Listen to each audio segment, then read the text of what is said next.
जन अधिकार पार्टी के सुप्रीमो पप्पू यादव शनिवार को गया के अनुग्रह नारायण मगध मेडिकल कॉलेज से अस्पताल में कोरोना से संक्रमित मरीजों का हाल देखने पहुंचे। उन्होंने सबसे पहले आइसोलेशन वार्ड में प्रवेश कर अंदर की व्यवस्था को देखा।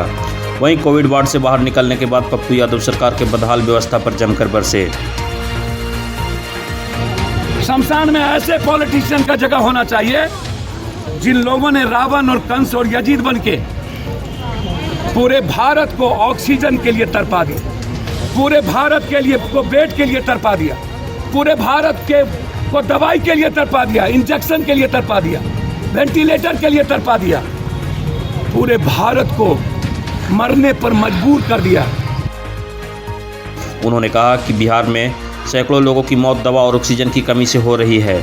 इसके बावजूद भी अस्पताल में पर्याप्त मात्रा में दवा और ऑक्सीजन नहीं मिल रही है। ये कोरोना से नहीं मर रहा है, ये सरकार की अव्यवस्था के कारण मर रहा है, डॉक्टर के लूटने के कारण बन रहा है, डॉक्टर के निगलेंसी से मर रहा है, ये सरकार की दिलचस्पी नहीं लेने के चलते मर रहा है। प्राइवेट नर्सिंग होम मौत का सौदागर बना हुआ है, इस पर बैन करना चाहिए, सरकार को टेक ओवर करना चाहिए जब तक ये कोरोना वायरस है, और एक टास्क फोर्स का गठन करना चाहिए। किसकी कहाँ जरूरत है, किसको वेंटिलेटर की जरूरत है।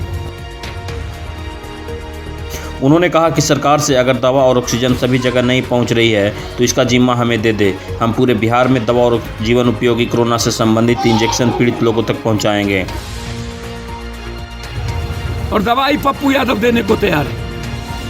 सरकार अपनी दवाई बंद करे, कंप्लीट बाजार जा रहा है और उसको बेचा जा रहा है। मैं दवाई देने को तैयार हूं, सरकार फ्री करे, सिर्फ इतना काम करे सरकार। हम दुबई से लाएंगे या किस कंपनी से दवाई, पप्पू यादव जानेगा। आप हमको बिलिंग दे दीजिए आपके होलसेलर से, एक एक मरीज तक हम दवाई पहुंचा देंगे। उन्होंने कहा कि मगध का इकलौता मेडिकल कॉलेज एवं अस्पताल की हालत देखकर रोंगटे खड़े हो जाते हैं। इस दौरान कई लोगों ने रो रो कर अपनी समस्याओं को पप्पू यादव के समक्ष रखे। जो जीवन रक्षक दवाई थी वो गायब हो गई बिहार से, भारत से। अब कहीं भी किसी भी जगह पर जीवन रक्षक दवाई नहीं मिल रही। जो सबसे ज्यादा आज जिस दवाई की बात हो रही है वो है इनकोसा पेरिस, सोलूमेट्रोल, डेक्सोना, एस्कोरापिर एक्टिव, थाइलीन, एब्रोनिन, इंट्रेमेक्टिन। ये सारी दवाई कोरोना के लिए है, ये सारी दवाई संक्रमण बीमारी के लिए है। भारत से और बिहार से गायब हो गई।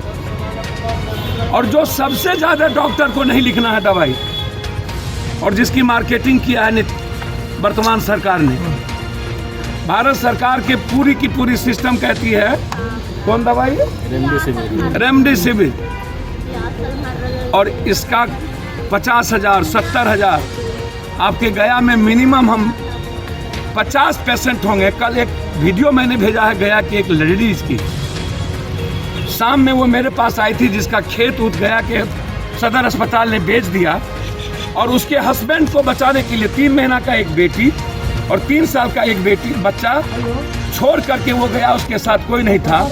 अंत में पप्पू यादव को उसको 2 रेमडेसिविर देना पड़ा उसके हस्बैंड को बचाने। कल रात की 8 बजे की बात है।